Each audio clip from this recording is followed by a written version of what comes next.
Hello guys! Nandito tayo sa Starbucks. Tara, let's go! Trivia muna tayo guys. Ang Starbucks Corporation ay isang Amerikanong kape at coffee house chain at tinatag ito since 1971 sa Washington. At nagumpisa ang Starbucks sa Pilipinas since December 4, 1997. Pasok tayo guys, samahan niyo ako. Makikita nyo naman guys na maraming tumatangkilik kahit na medyo pricey ang Starbucks. Pero ang Starbucks guys, pwede kayong mag-bonding relaxation, family and friends with chikahan pa habang nagkakape. Panoorin natin ang mga barista kung paano sila mag-prefer ng gumagawa ng Starbucks ng coffee.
Pakita ko sa inyo ang mga produkto na pwede nyong orderin. Meron silang coffee, frappe, tea, juice at cake and donuts.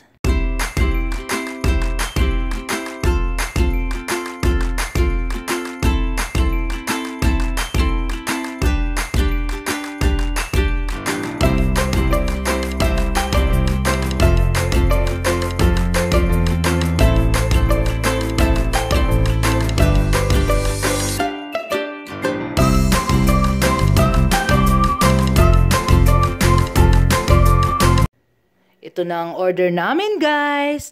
Let's chill and relax with our Starbucks coffee. Yes!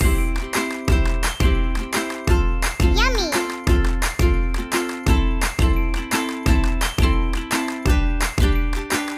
Wow! Guys, ito nga pala ang mga souvenir and item nila ng mga iba't ibang klaseng kape. Panoorin natin siya.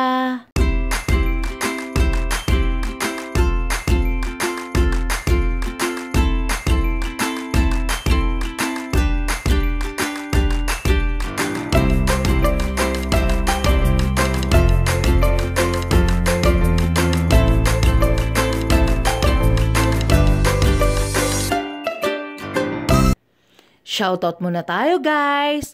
Elma Baloso Vlogs, Jim Torres and JT Essential kung gusto nyong umorder, Ivy Dance Vlogs, Julian May Lumbao, Janice Ladja, Romilin, Kapitan Carding, Lorin Iliorico, Lorenda Villesa, Ray, Rose, Chendi Bed, Papa and Beans, Esperanza Simbol.